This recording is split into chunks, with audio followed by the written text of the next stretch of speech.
Also Callum Turner. For me, I know him as Dua Lipa's boyfriend. She flakes on her friends, she steals from her friends, she's like honestly not a good friend. Not my favorite so far. And that's okay. You okay, man? Well, you've just been skeeted and the police are on their way. Dylan O'Brien with a mustache.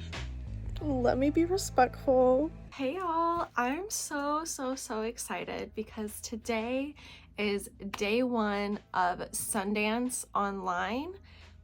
And I have tickets. I think I counted 10 or 11 movie tickets to watch at Sundance this year, and I'm so excited. So for those who don't know, okay, Sundance, it's a film festival. It's probably like the most well-known film festival in the United States. It happens in Utah, and it used to just be in person, but then in 2020, when the pandemic hit, they decided to allow online tickets to be selected and purchased.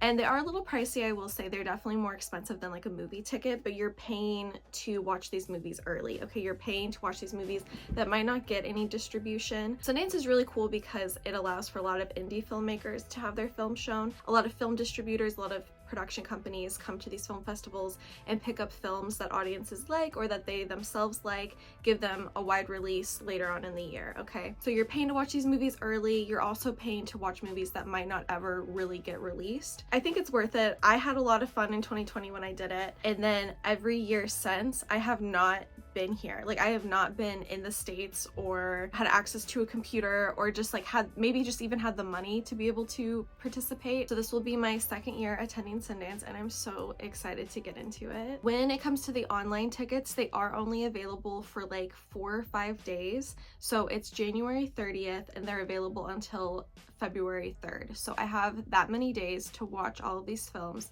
It'll definitely be doable. It'll be fine. The problem is that I might finish these and then get FOMO and then buy more tickets and spend more money, and we'll just see how that goes. Okay, I am here to film my Sundance 2025 experience expedition, and you are here to watch it. So please enjoy. What I'm gonna do is watch each film and then just tell you what they're about. I'm going to give you a little synopsis, tell you who's acting in it, and maybe you can remember these titles for when they have a distribution throughout the United States or outside the United States. You can add it to your watch list on Letterboxd. You can just be aware of them, look out for them, get excited for them for when they come to you. If you are attending Sundance, whether it's in person or online, let me know how your experience has been this year. Please let me know the movies you saw, your favorites. If I liked one that you liked, let me know. If I disliked one that you liked, let me know. If you disliked one that I liked, let me know. I want your opinions on the movies that we are watching together this week. There are many categories within Sundance. Like I said, I have 11 tickets, and let me count here. I've got 1, 2, 3, 4, 5.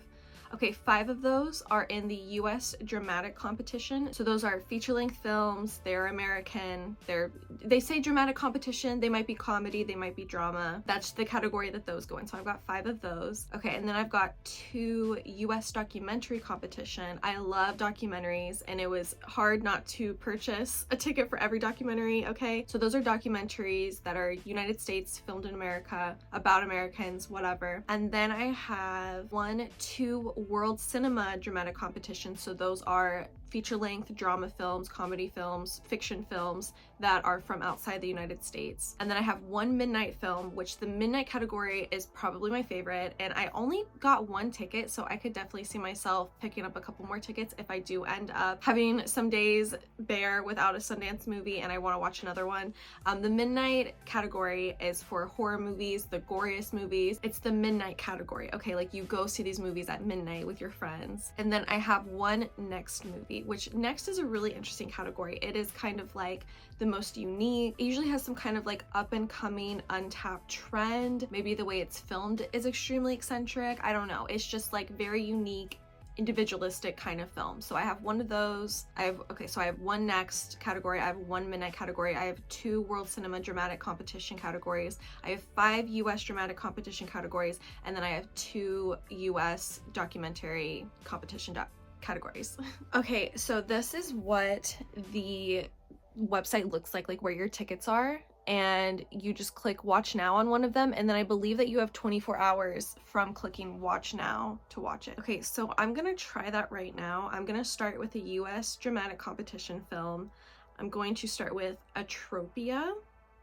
I'm excited to learn what this one's about and to let you know what it's about and to let you know who is starring in it. I have kept myself pretty unaware of these movies. I only know the little like one sentence that synopsis that they have on Letterboxd. And then while these movies have been premiering in Utah for the in-person festival for the last week, I have not kept up with what people are saying or anything because I want to go in as blind as possible. So I'm going to start with Atropia. I'm going to click watch now and we're going to see what happens.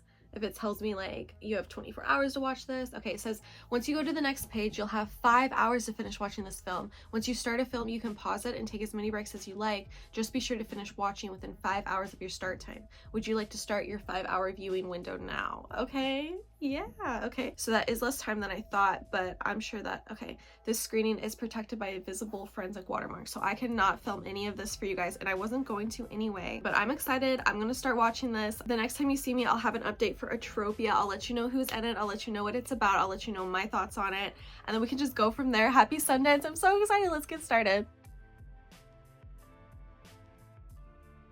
Oh my god. Okay, Atropia was so much fun, you guys. Okay, I have some notes here because after the movie there was a Q&A. After the movie has screened at Sundance for like the first time, the director, the cast, like whoever, the producers, whoever they want, will come onto like the stage and they'll take questions and stuff, and it was so worth it to watch. I almost skipped it, but I'm really glad that I didn't because the information that I learned in that Q&A was so good. Okay, so I took some notes. All right, so this is Atropia. It was written and directed by Haley Gates. Haley Gates is an actress. She has done a few small roles here and there, and she, for me, is most well known in the Challengers movie directed by Luca Guadagnino. If you remember the moment when Patrick is on a date with a girl at like this hotel, and it's the hotel that Zendaya and Mike Feist's character are staying at, and he's on this date with this girl, and it's like one of the funniest moments in the whole movie. Like, her acting is so good and so, like, she's just such a memorable side character, right?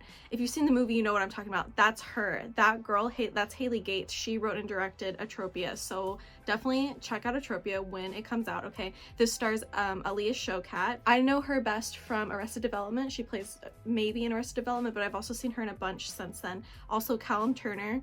For me, I know him as Dua Lipa's boyfriend. Another few memorable stars were Chloe Sevigny, Jane Levy, and Channing Tatum also makes a cameo. So this movie is a satire of the Iraq War. Haley Gates, the director, said that she was really inspired by a lot of these satires that had come out from these great directors during the Vietnam War, and she noticed that there was like a hole when it comes to movies or just like satires about the Iraq War. So she thought, I want to make this movie. And originally she went to visit these bases to do a documentary, but she mentioned how it was going to be difficult for her to make a documentary. Maybe like they weren't going to allow her to, or it would just take a lot more time, effort, and money to make a documentary. So she decided, let's make a satire film about it instead. She made a short, and then her and Aaliyah were talking one day, and they just like came up with this idea, and Haley had wrote the script, like the bare bones of the script, in like no time at all. While she was filming Challengers, she was talking with Luca Guadagnino, and she had mentioned this idea of the script that she had. He really pushed her to like finish the script, polish the script off, and then he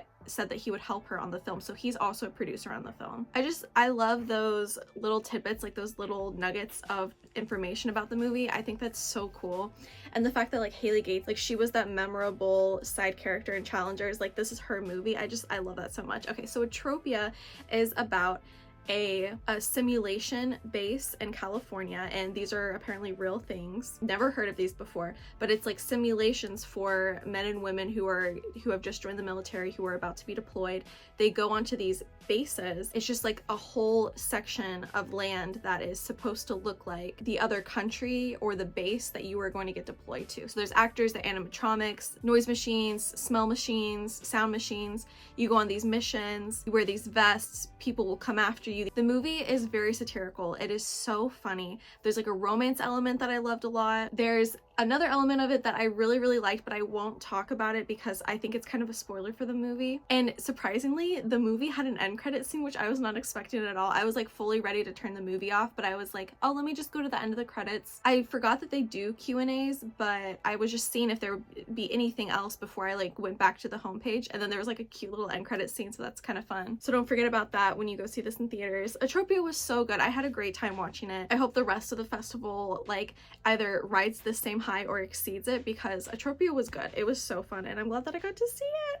Okay, so if you want to see what this looks like, so I just finished watching Atropia. I could watch it again. It says watch window closes in 2 hours and 48 minutes. So like if you watched it, you thought it was so good, and then you want to like show a family member, your significant other or whatever, you know, they could watch it after you if they wanted to.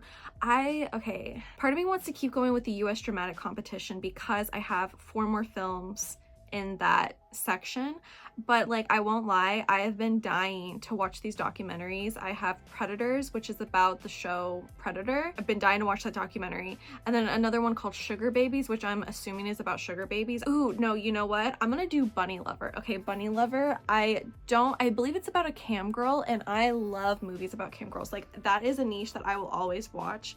Anything about sex workers, prostitutes, cam girls, anything like that, I will always watch a movie about them. And I believe that Rachel Sennett is in this movie, so I think that it'll be a really fun one to start. So yeah, okay, I'm gonna watch Bunnylovr, and in the next clip I will tell you about Bunnylovr. Oh, actually, before we talk about Bunnylovr, look at my mug. My mug came in Sundance Film Festival 2025, and look at how cute. It's the clouds, the mountains, the buildings, and the road of, like, you know, in Utah, of where Sundance is. The first time I attended Sundance, I got a mug like as the merch because I thought it was cute, and so I could have like a little coffee or a little tea while I watched the movies. And so I decided to do that again this year, and it came in a couple weeks ago, and it's super cute. So I'm gonna make some tea in this, and I'm gonna watch Bunnylovr. Let's go!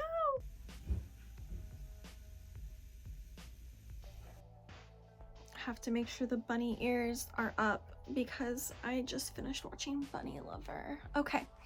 All right, I just finished watching Bunnylovr. This is written, directed, and starring Katarina Zu. Also, Rachel Sennett is in it, if you haven't heard. This was Katarina's directorial debut. I think that overall, I did not enjoy this movie.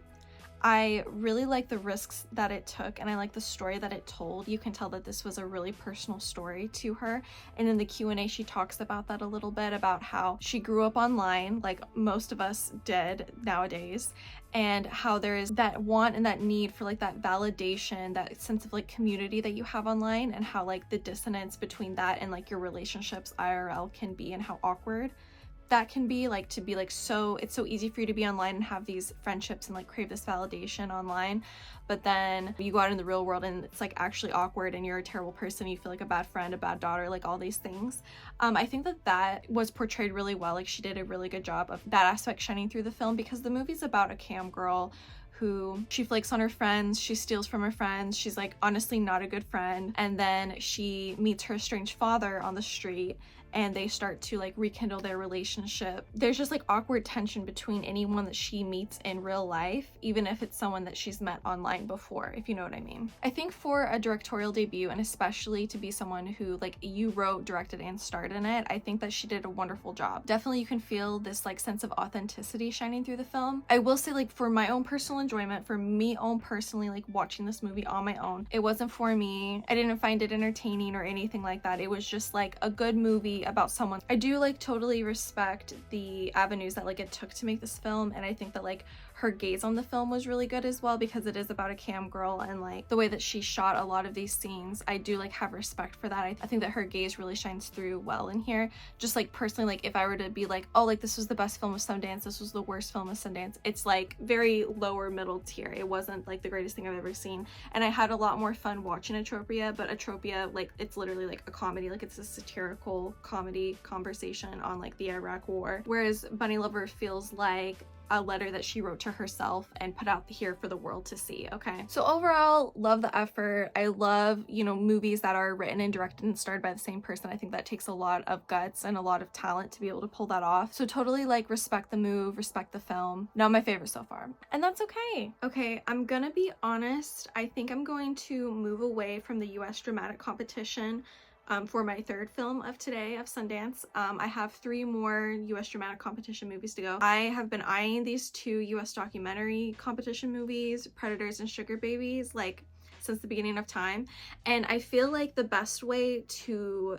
do a festival, especially if you're online or you have like a lot of movies to marathon like I do, it's best to get your favorites out of the way first, the movies that you are most excited for, so that you don't like create burnout, right? If I were to like stick to a schedule or make sure that I watch like one from this category, one from this category, then one from this category, instead of just picking the movies that I like seriously, sincerely want to watch in the moment, I might pick something that I'm not feeling multiple times in a row, and then like I won't be as excited to keep watching, you know what I mean? So I am going to watch Predators. Okay, Predators is a documentary about the show Predator, or How to Catch a Predator, To Catch a Predator. I'm not sure. I honestly have never seen that show. I just know about the show, and I know like a few little pieces of trivia about it, and I wonder how much the documentary like gets into it, and so I'm excited to see it. I'm excited to see where we go from there. I love a good documentary.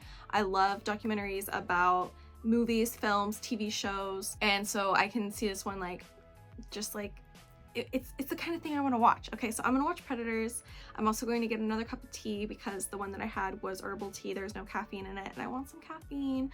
So I'm gonna watch Predators, and I will catch you back with another update. Okay, before I watch Predators, actually, I have an update. I did buy another ticket. I bought a ticket for DJ Ahmet. Hopefully I'm pronouncing that right. This is part of the World Cinema Dramatic Competition.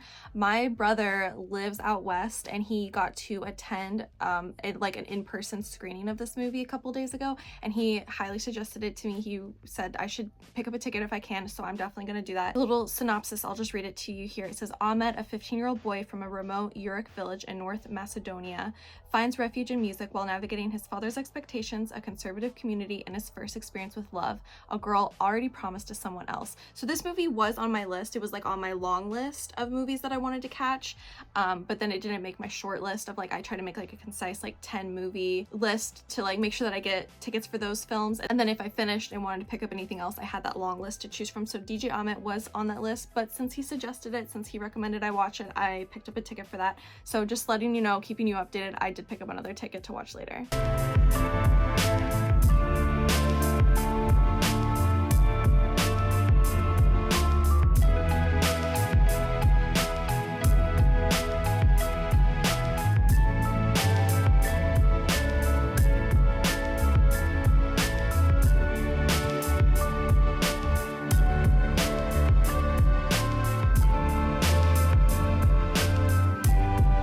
Okay, I absolutely hate filming in my kitchen, but I'm making dinner and we're gonna film in my kitchen for this, so like please don't look in the background, it's gonna be fine. So I just finished watching Predators and I have some thoughts. Okay, it's not what I expected it to be, it's not what I wanted it to be either, which is fine. Like I don't rate or rank movies based on like what my perception of what it's gonna be. Like if it doesn't hold up to what I think the movie's gonna be about, that doesn't mean it's a bad movie. It can still be a good movie and surprise me even though it's not what I thought it was gonna be, right? And I think it is silly when people rank movies like that. However, I don't really like this, I'm gonna be honest. So we've heard of the show How to Catch a Predator. I've never actually seen it. Like I've only ever seen it in media when it's like talked about online, on TV shows, like if it's ever spoofed, like I've seen that, but I never like saw it on TV. I've never like looked it up on YouTube, but I know the basis of the show, right? Like a predator is there to meet a decoy teenager,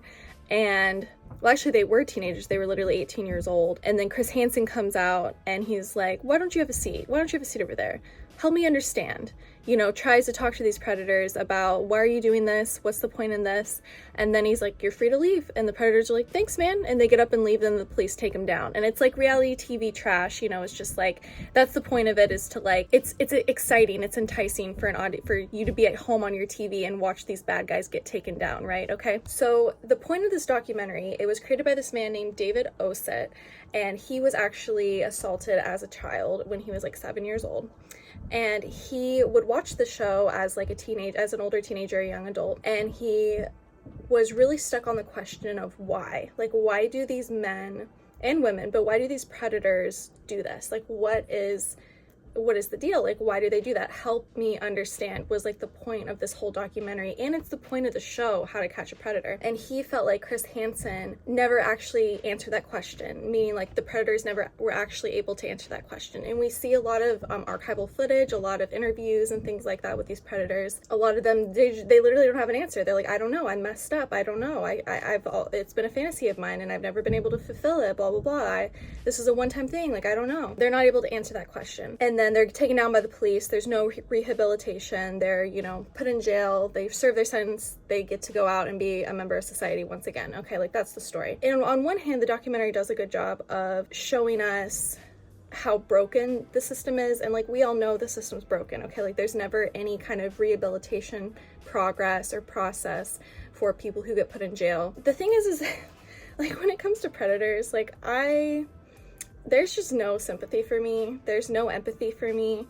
Not at all. Like, it's a child, and maybe we can all agree that if you are someone who is sexually attracted to children and you make the moves to seek that out online, using the anonymity that online has, or you meet up with children in real life, or you go to countries where you can purchase children to, you know, live out your fantasies, whatever, there's definitely something like unstable with you. Okay, like I don't think that is a question. And so the documentary, it's a little confusing because it seems to be a conversation on reality TV and on how we view reality TV, how Chris Hansen has like kept up this life that he has created as a journalist who goes after predators, and how there are copycat How to Catch a Predator shows. Like they talk about this YouTube show, I've never heard of it. It's called like how to skeet a predator, or how to you just got skeeted, and he literally says that to one of these guys. I literally screamed because they catch this one guy and he's like becoming suicidal while they're talking to him, and he's like, you okay, man? You good, man? And everything. And he's like, well, you've just been, oh my gosh. See, I hate filming in here. There's like never anything to, whatever. He's like, you okay, man? Well, you've just been skeeted and the police are on their way, after this guy just confessed that he wants to off himself. So I couldn't believe it. Like there is such a disconnect with like us online and how we view things online and like how the world really is. Like I totally understand that, and I get what the documentarian was trying to say with that. There's one instance that really stuck out to me. We were seeing this archival footage of How to Catch a Predator, and this one guy asks, what are your rehabilitation process? Like, what do you have for me to like be rehabilitated? Because like I know this is a problem. He's like, my insurance covers therapy. Like, what do I need to do to stop being attracted to children? Like, what do I need to do? And everything, because he was so scared of like being caught, going to jail, this episode airing, like everything. And it's like, you know that you have the insurance to cover therapy, and you still decided to enact this fantasy of yours. You know what I'm saying? Like that's what I'm talking about, is like, I don't know. I'm obviously not equipped to talk about this. I'm not a professional. I didn't go to school for this. I'm just saying that the documentary tried to pose a statement that Chris Hansen and the show How to Catch a Predator does more harm than good, that Chris Hansen is kind of just a moneymaker. He's, you know, his journalism is solely, like that's his job, that's what he does, and he's never actually answered the question of why, and he's never helped anyone understand why predators do this. Personally, I don't think that's his job. Personally, I see that like his job is a journalist, like that is what he's there to do, and the avenues that he takes, you can either respect it or you don't have to respect it, and that's fine. I still can't believe that that guy said you've just been skeeted after that guy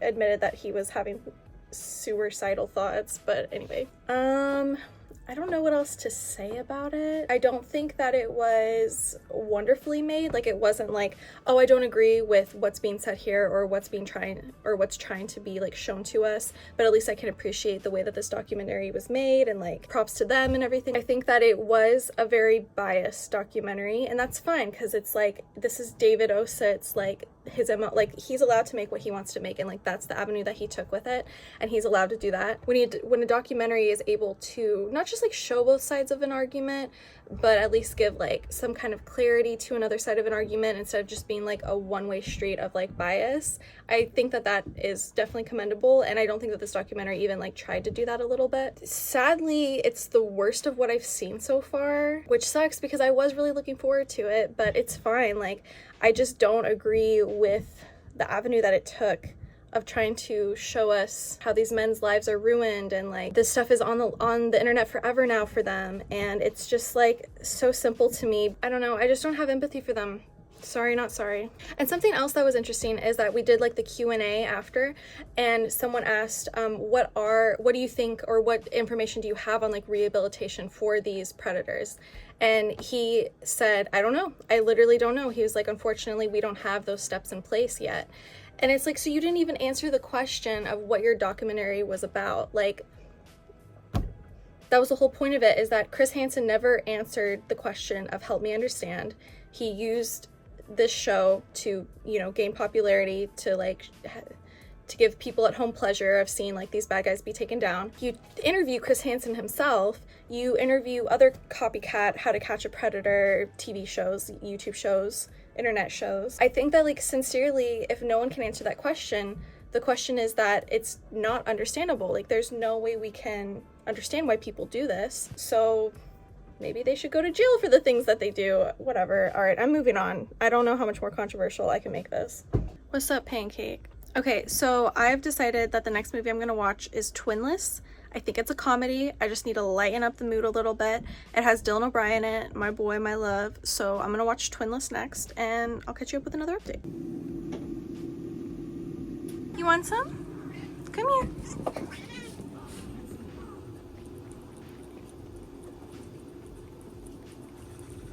Oh my gosh, this movie has Lorelai Gilmore in it.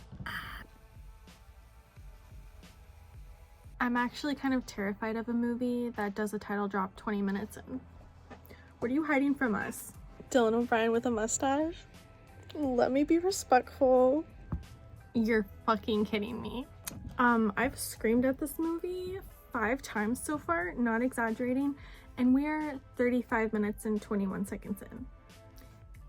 Go see Twinless. Okay, I finished Twinless. This was written, directed, and starring James Sweeney. His co-star was Dylan O'Brien.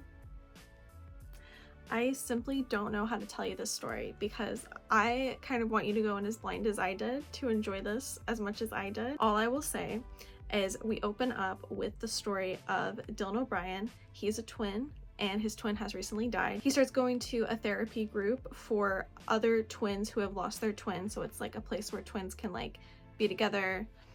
They understand one another. They've lost their twin, okay? And he befriends another guy who's also lost his twin. Their story goes from there. There are a lot of plot twists, a lot of reveals, and not to mention it's a very wonderfully stylistically made film. Like, it was such a pleasure to watch. It's nice on the eyes, it sounds good to your ears, the acting is so fun. There's so many moments that made me like gasp and scream, and I just like, I loved every bit of it. I gave it a 4.5. I feel like with a rewatch I could justify a 5. I just couldn't justify a 5 right now, but know that I wanted to give it a 5 upon first initial thought. This has been the best of the festival so far, and I would love to see something pass it because this was so good. It was so much fun, really hilarious, really well, good attention to detail. Something that Dylan O'Brien said in the Q&A that stuck out to me was he was watching James Sweeney's other movies. Like he has another movie called I'll put the title down here. I added it to my watch list. I'd never heard of it before, but like his feature-length debut. He had watched that and was so impressed with James Sweeney's attention to detail, like how well and good he was as a director. In this being like his first film, he immediately was like, I have to work with this guy, right? And this film, I could tell, was just like even better. I literally can't explain it. Like, it was just so pleasing. It was just such a pleasing movie, heartfelt, full of grief, sad, but also funny and really plot twisty, and the acting is great. I just had a great time with it. I literally loved all of the characters so much. It's my favorite so far. I would love to see something beat it. I don't know if I'll watch anything else tonight. I might end for the night, take a severance break, reward myself from watching 4 Sundance movies with even more TV. I will say, if I were to pick something else, Plainclothes from the US Dramatic Competition is calling out to me. It is about, I believe, what I remember, it's an undercover police officer who falls in love with the man that he's supposed to be like following or befriending or whatever, and that sounds really interesting. Also, The Virgin of the Quarry Lake from the World Cinema Dramatic Competition has been on my mind lately. So if I pick anything else for the rest of the night, I would say that those are the 2 that I would do. But regardless, I'll keep you updated whether it's tonight or tomorrow. See you later. I forgot to mention this. I made note of it. Forgot to mention it. I need to own Twinless now. DVD, Blu-ray, 4K even. I don't care. I need to own it.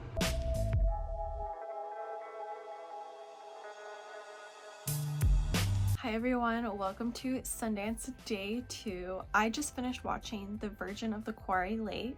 This was directed by Laura Casabe, and you guys, I was watching the Q&A while I was putting on some makeup before coming to film. Okay, I finished the movie, was watching the Q&A, and they mentioned that this is an original horror story by Mariana Enriquez, and I didn't recognize the name at first. And then one of the audience questions was, what other stories or books do you recommend from this author? And she mentioned the book Our Share of Night, and I was literally like in the mirror like doing my eyeliner, and I just stopped. Like, I could not believe what I was hearing for a second. I was like, that Mariana Enriquez? Like, wait a minute, because I read Our Share of Night. I read that last year. That is one of the best horror books I've ever read in my life. It's about the occult in Argentina. I was absolutely shook. I was like, wait, so she wrote this movie is the book? Wait, what? So now I have to read the version of the Quarry Lake like immediately, because I need to know what the book adaptation of this story looks like. So in the film adaptation, it was really good. I really enjoyed it. It is set in Argentina in 2001. It's like this adolescent coming of age story in a way. There are 3 girls, they're best friends. I believe it's like one girl and then the other 2 girls are sisters, and I loved all 3 of them. They all did like an amazing job. Even just like the side characters, they were all really memorable and really well developed. So it's like the summer, they have this male friend Diego, and the main character, I can't remember her name, Nadi, I think her name was Nadi. She has a crush on Diego. She has like been trying to get with Diego for years, and like he is going away to school in the next, like in the after the summer, so she's trying to have like one summer with him. She's trying to like lose her virginity to him. She's just trying to be with him before he leaves. Like, she's literally loved him her whole life. I'm sure they like grew up together and everything. Well, there's this new girl who has come into town, and she has really impressed Diego. Okay, she has all these stories, all these travels that she's done. She knows people who know people. Like, she can get them into any club, she can get them into any bar. She knows like shortcuts to their favorite lake. Like, she can get a ride from anyone. Like, she is just like this out there outgoing person, and our main character Nadi is like, she's just not that kind of person. Okay, she's definitely way more reserved, a little shy. She's trying to like remind Diego of like their friendship throughout the movie, and it turns out that they had shared a moment like a year ago, like the summer before, I believe, and she got nothing out of that moment, but he got plenty out of that moment, if you know what I mean.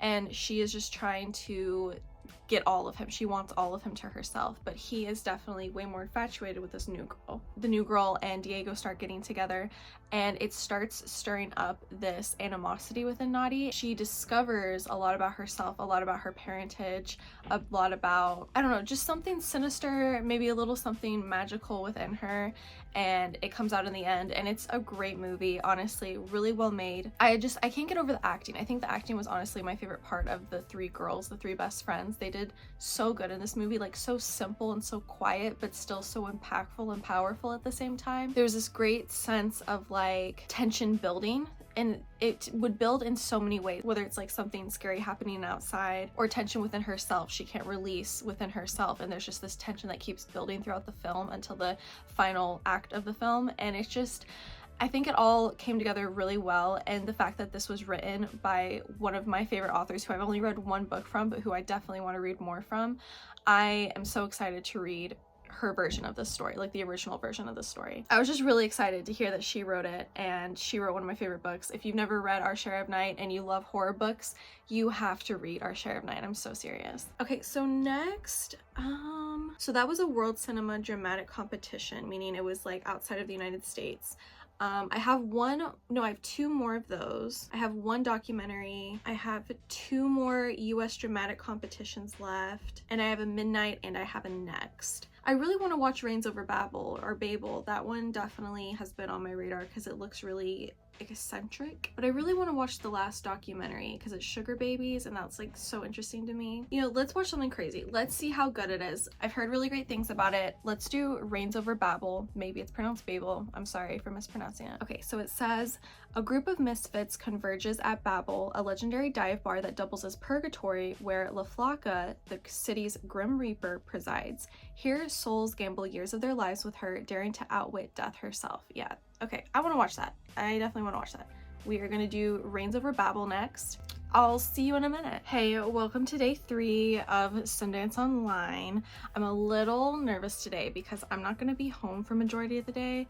I am going to see Death Becomes Her on Broadway with some friends. I don't know, maybe I'll be able to get to 1 movie today, but I didn't update you yesterday on Reigns of Babel. I'm gonna say it both ways. I think both ways are correct. It just depends on like what area of the country you live in. Everyone pronounces it different. Okay, but Reigns Over Babel, this was directed by Gala del Sol. This is set in Colombia. It is the story of a bar, a club that's basically the 9 circles of hell. Okay, it's 9, right? See, here's the thing. I've never read Dante's Inferno. It's on my list. Actually, this year I will be reading it to prepare for Catabasis by R.F. Kuang, and I'm so excited for that. So excited to get into some classic literature, be a learned girl. Anyway, okay, so I don't know the story. I don't know the circles. I don't know the cycles. I don't know how it goes, but this movie is a representation of that story, and I feel like if you know that, this movie will really hit for you. A lot of things will be very understandable to you. Not that it wasn't understandable to me, but I definitely felt like I was missing out on lore while watching this movie. This movie is so colorful. It's so fun. Lots of really great music, dance sequences, there's sword fighting. I mean, it was really epic, honestly. I had a great time watching it. There's many different characters that we follow. And I wonder if like these characters are reminiscent of like characters that are in Dante's Inferno that like have to do with the circles of hell.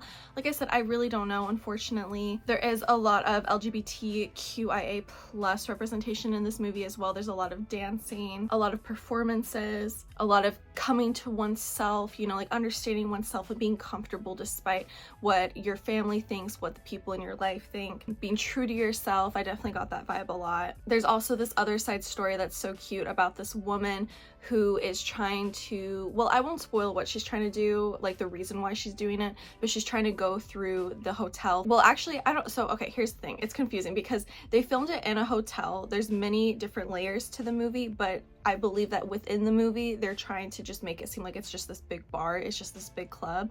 But there is a group of people who are going through the circles to try and speak with, I don't know, Death herself, maybe? And she's trying to strike a bargain with her. Their side story is really fun. They have a little salamander named Rosa who talks to them, and she's so cute. Like, anytime the salamander was on the screen, I was losing my mind. It was so adorable. Her character was great. Honestly, I feel like every character in here was really great. They all really had something to say, and they had really dramatic and divisive performances as well. Like no one ever blended together. The stories were all very singular, and there were many times where like you'd be introduced to a character and you'd get their backstory later. So it's just like, it's not complicated, but there is a lot going on, and I had a great time watching it. I could totally see this becoming like a cult favorite in a way. I'd also really love to read Dante's Inferno and understand what the heck this is, and maybe I could, and then rewatch it, because I feel like I could understand and appreciate the movie a lot better. Okay, yeah, the time is ticking down. I have to get downtown, and so I'm going to close this clip out, and I will catch you back tonight. If I'm able to watch another movie, I'll let you know what it is that I pick. We'll go from there, okay?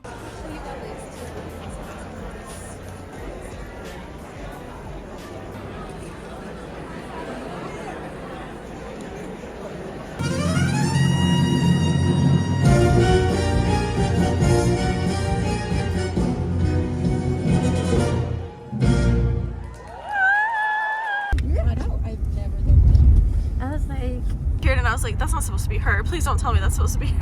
I'm so mad at myself because I am really bad about remembering that I'm filming, and then I go out and do things that I want to add little clips into my videos, and I don't film anything.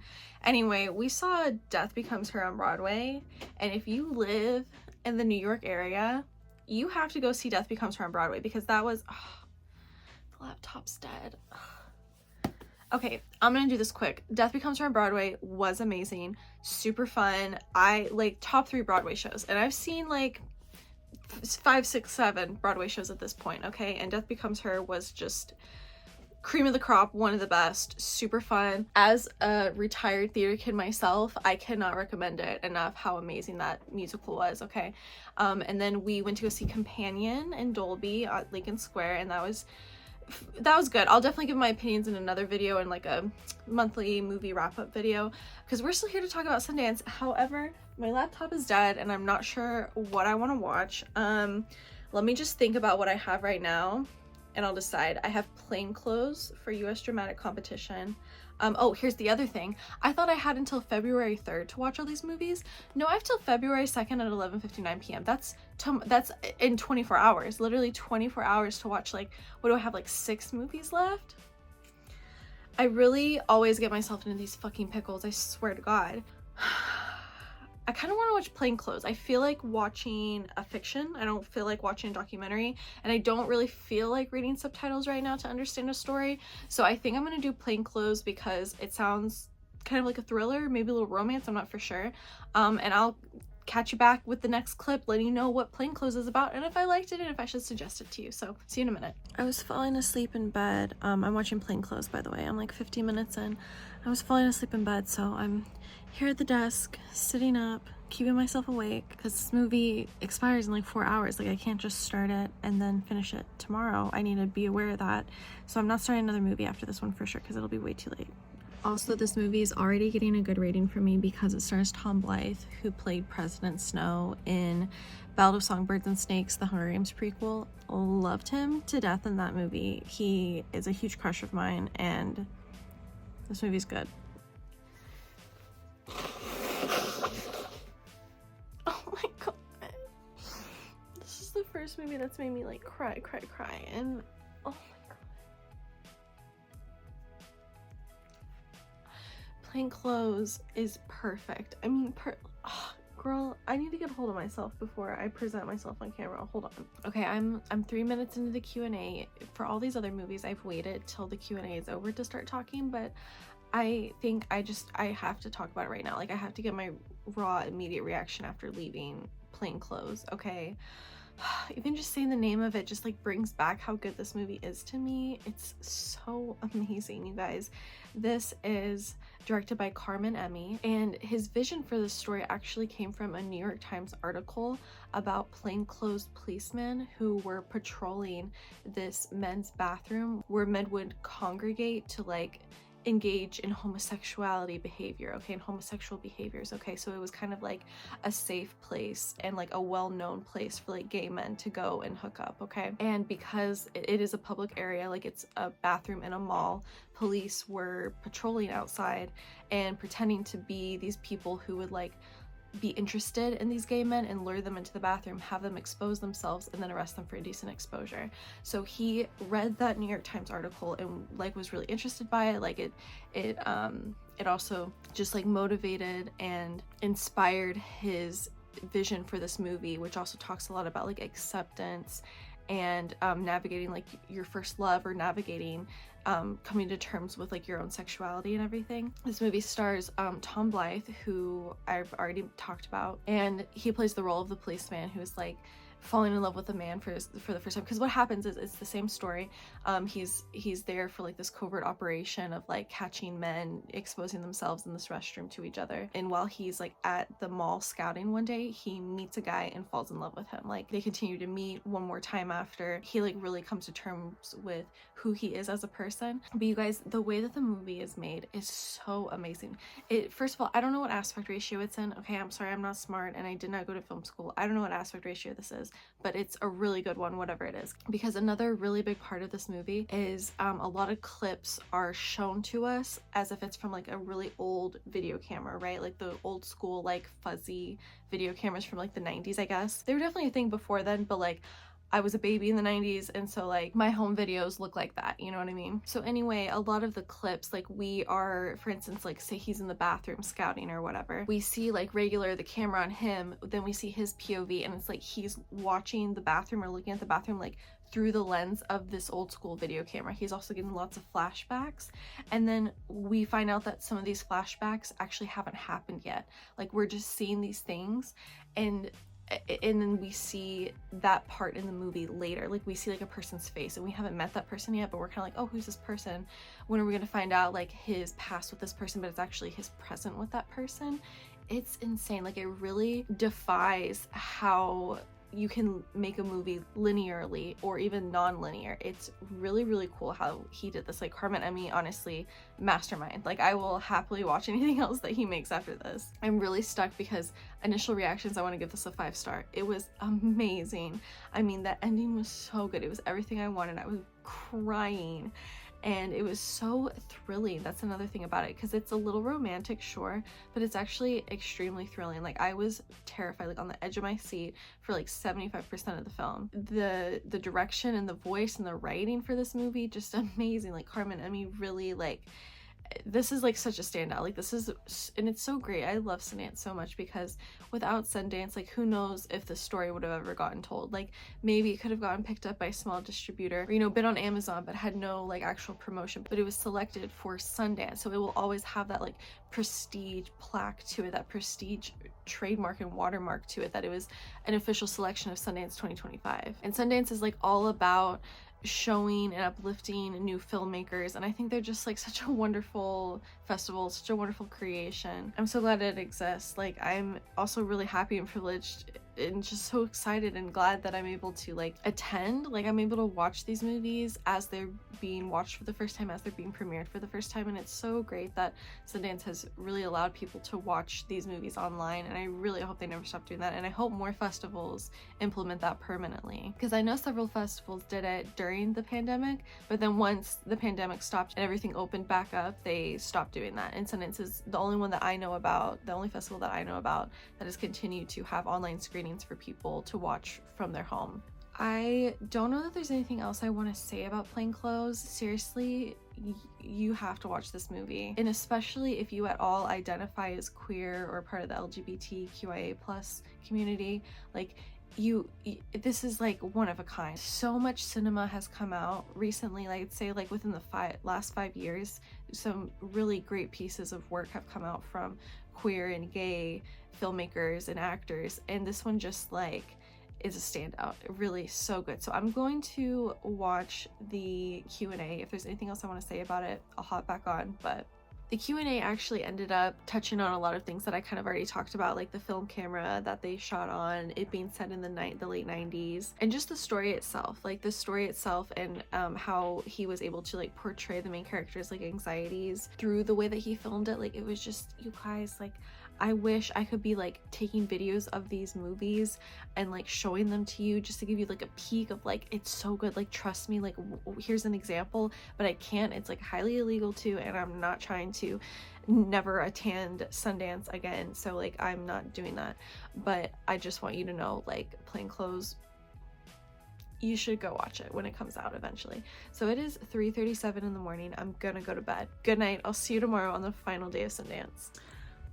Good morning. It is the final day of Sundance. I believe day 4, because yeah, I believe yesterday was day 3. I basically missed day 3. I watched only one movie on day 3 because I was out skis. Today's the final day, and I'm going to be watching movies all day. I actually already started Sorry Baby. I can't talk. I already started Sorry Baby from the US Dramatic Competition, and immediately Lucas Hedges showed up on screen, and I have been saying for what seems like years at this point, where is Lucas Hedges? Okay, because Lucas Hedges used to be in every movie, like from 2017 until 2019, he was in every movie ever made, especially if it was made independently, and he showed back up in this movie, and he's such a cutie, and I'm excited to see him again. Anyway, I am gonna finish Sorry Baby and get back to you. Okay, hello, I have an update for you. I just finished watching Sorry Baby.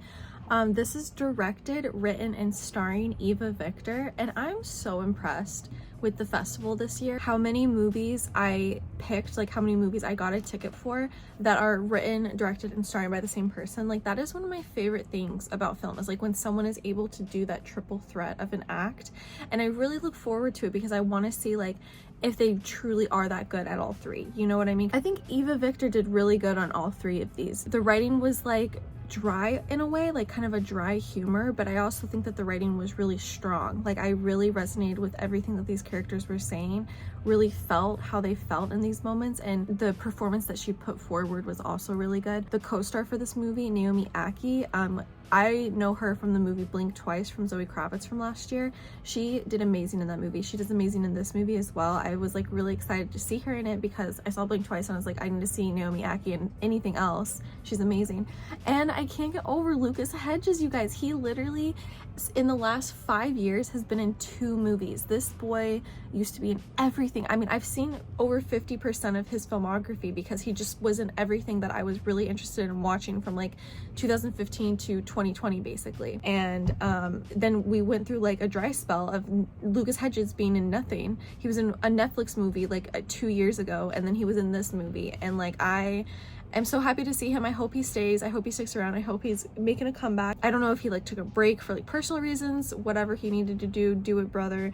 But like, I hope he starts picking up roles again. I hope he starts getting a lot of scripts sent to him because he's so good. He's just such a dynamic actor. Every role he's ever had, he really puts his all into it, and I really love and admire and respect him for that. Sorry Baby was really good. It's about a girl. It's a non-linear story, which I really enjoy as well. It's about a girl who was assaulted by her college professor and kind of like how she has been dealing with life since that has happened. Really sad story, but also like I really love the way that it was told, because like this is from like the female gaze, like the female eye of how to tell the story, and I really appreciate how Eva, I keep forgetting her name, Eva Victor did this. We see the moment where she goes up to the professor's house, we see the moment when she's driving home, and then she's explaining the assault to her friend. Like she's sitting there in the bath afterwards explaining it to her friend, and it was just such a realistic way to tell the story. Like I love when there are stories about assault and they're shown to us in a way that is not gratuitous, exploitative,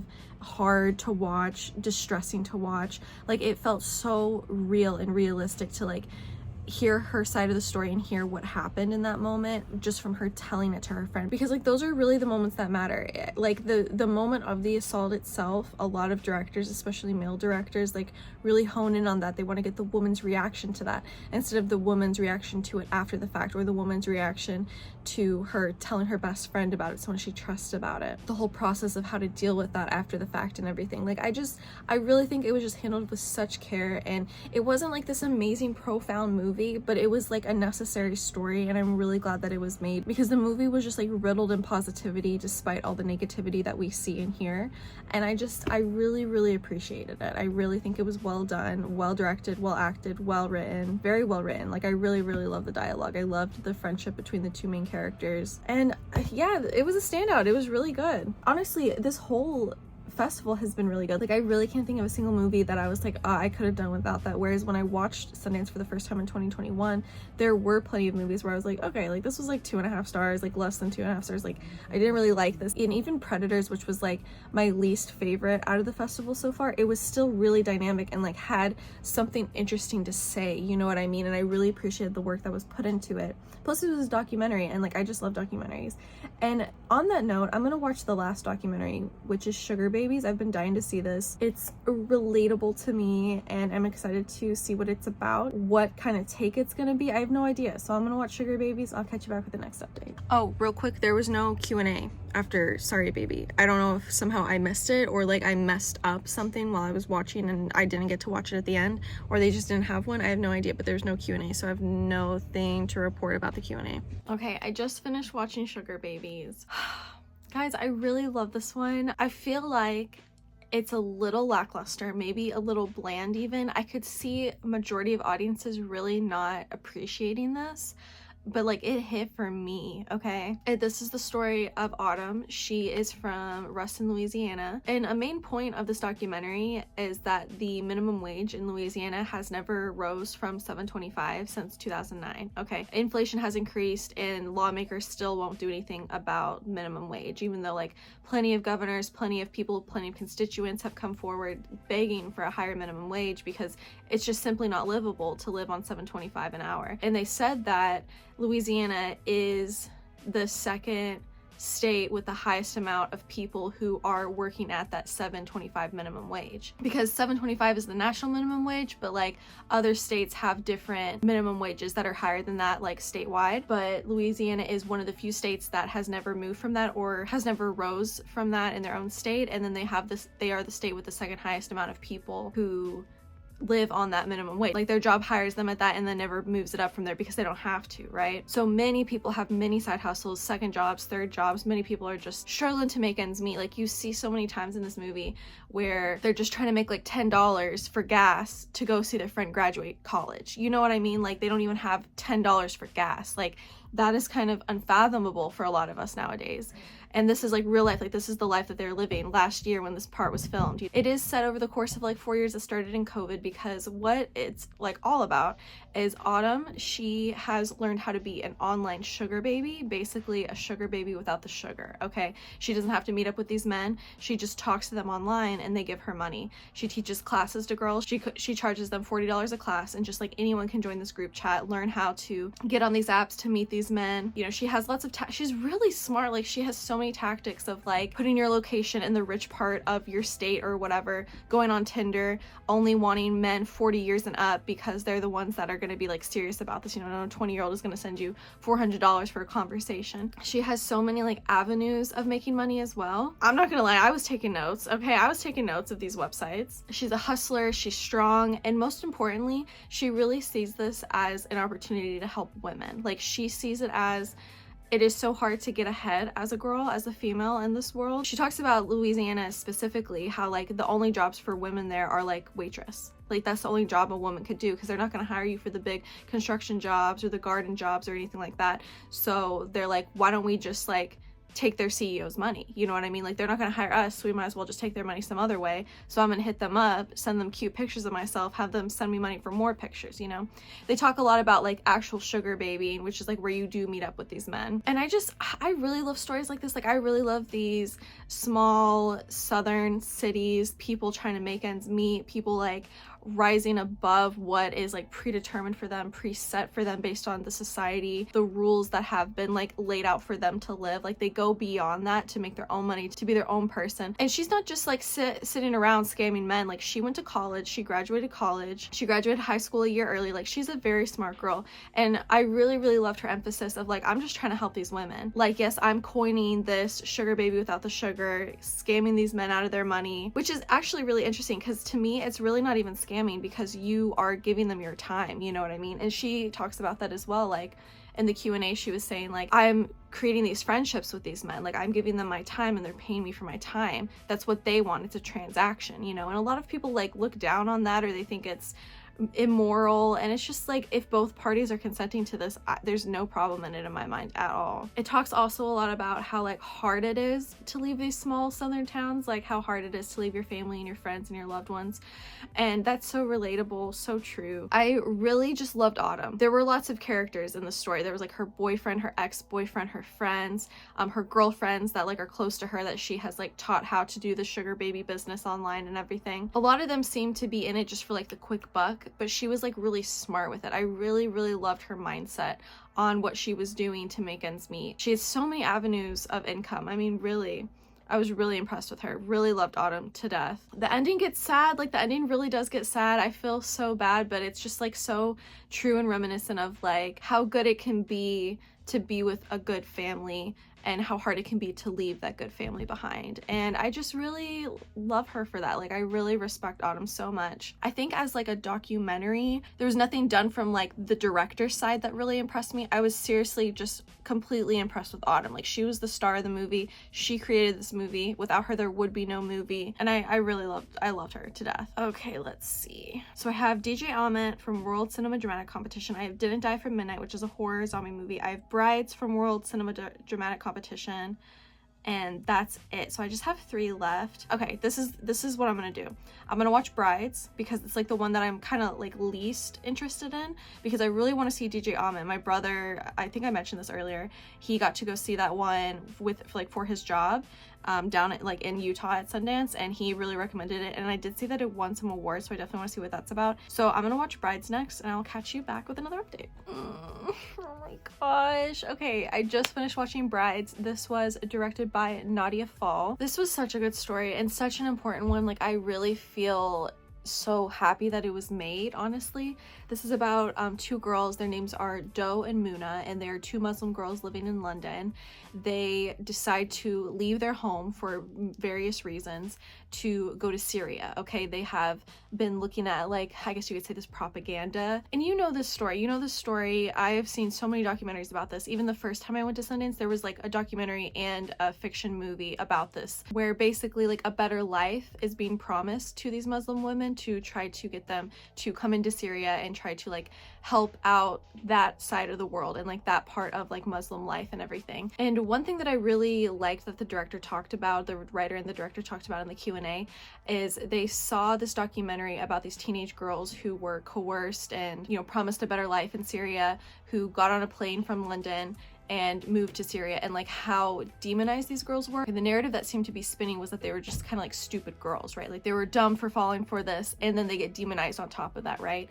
And so this story is about two girls who fall into that and make the trek from London to Syria, but we really see like how pure and like how fun and how good their relationship is as two teenage girls. Teenage girls are demonized and weaponized anyway. Like no matter what culture you come from, they're always going to be like that. I have so much love in my heart for teenage girls. I think about them all the time and like ways that their life can be better and how can I help with that. But this one was just such an important story to tell, and I'm really, really glad that they told it. The two actresses were amazing. They have amazing chemistry, amazing banter, so fun. The girl who plays Doe, it was her first film ever. Like she's never acted in anything, and she was arguably more of a main character than Muna. Throughout the movie, we find out through flashbacks why these girls are deciding to leave their home and move to a more oasis of Islam and being a Muslim amongst other Muslims and everything. And the ending of the movie was really profound. Like, I won't tell you how it ends, but it sits with you. It fucking sticks with you, okay? And then the final scenes were just beautiful and just like so sad as well. Like really, it was a well-made movie.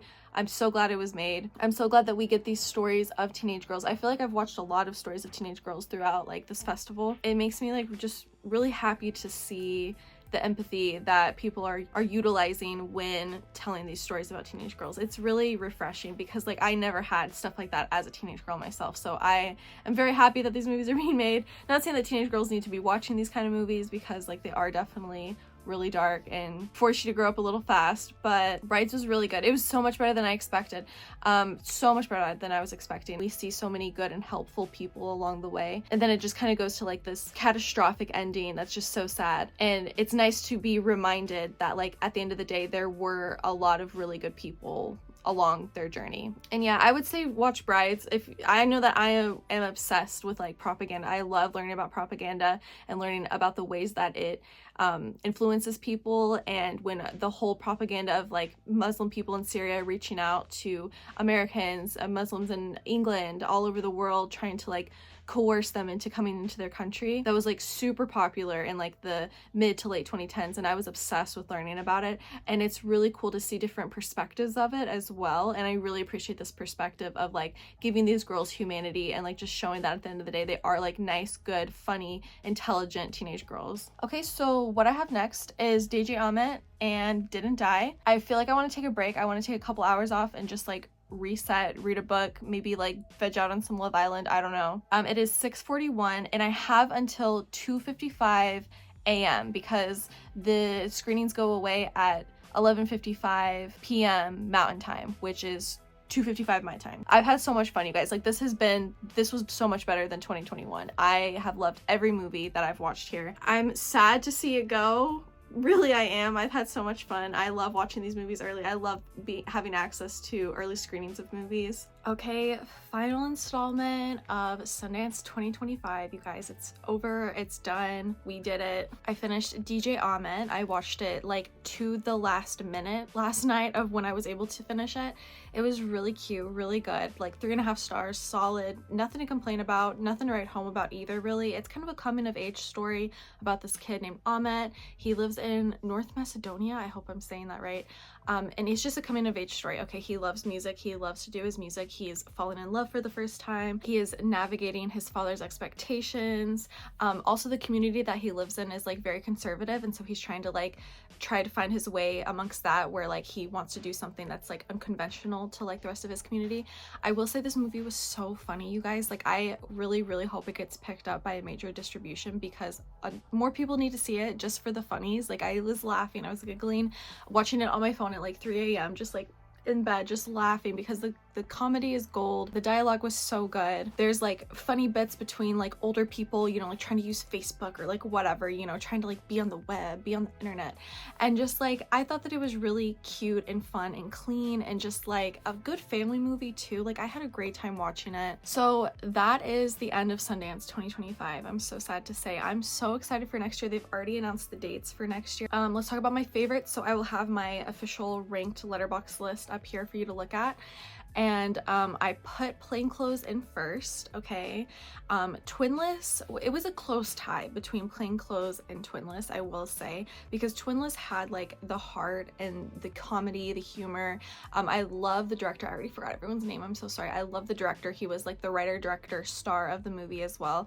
I think that his voice is really fresh and unique. He definitely puts like a lot of care into his movies as well. But there's just something about Plainclothes that I will never get out of my head. I think that it was incredibly artsy, like very well articulated as well. It felt unique, okay? The way that like the old school 1997 video camera was used to like show his inner thoughts and inner feelings, I felt was really smartly done, like very intelligently done. I love Tom Blythe. Like that's also part of it, is because I love Tom Blythe and I also love Dylan O'Brien. Like I am a huge girly for both of those guys, okay? They both just gave wonderful performances. I do believe that Twinless actually won best performance, like the audience award for best performance, because of Dylan O'Brien. He played twins and he was really good at it. He really put himself all the way out there for this movie. With Plainclothes, I think I just really love the story so much. Like it's about opening up and finding yourself and being true to yourself and realizing yourself. Also like kind of the first heartbreak that can go along with realizing yourself, that you are like attracted to the same gender. Like that heartbreak is so real.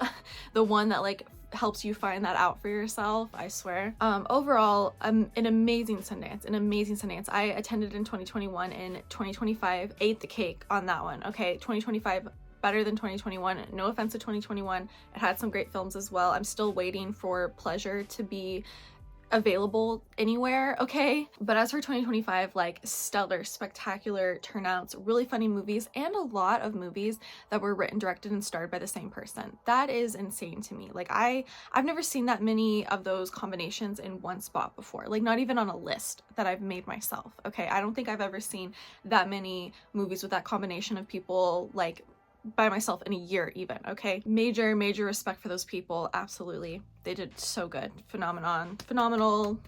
Claps, snaps, all of it. Okay, I loved it. I'm very excited to see a lot of these directors come back and make a second film or a third film, because they deserve it. They're so good, especially like the top 2, 3, 4 up here. Really great directing. Yeah, I don't think I have much else to say. Like I had a great time and thanks so much for coming along with me. I'm sorry I couldn't show you anything, but at least now you have knowledge on some films that are going to be coming out and distributed hopefully this year and next year, and you can be on the lookout for them. Add them to your watch list. I hope you enjoyed this video. Thank you so much for clicking on it and watching. If you are a return subscriber, I appreciate your support for clicking on this video so much. If this is your first time watching a video of mine, consider subscribing so you don't miss any videos in the future. If you like this video, give it a like, and I will see you in the next one. Bye!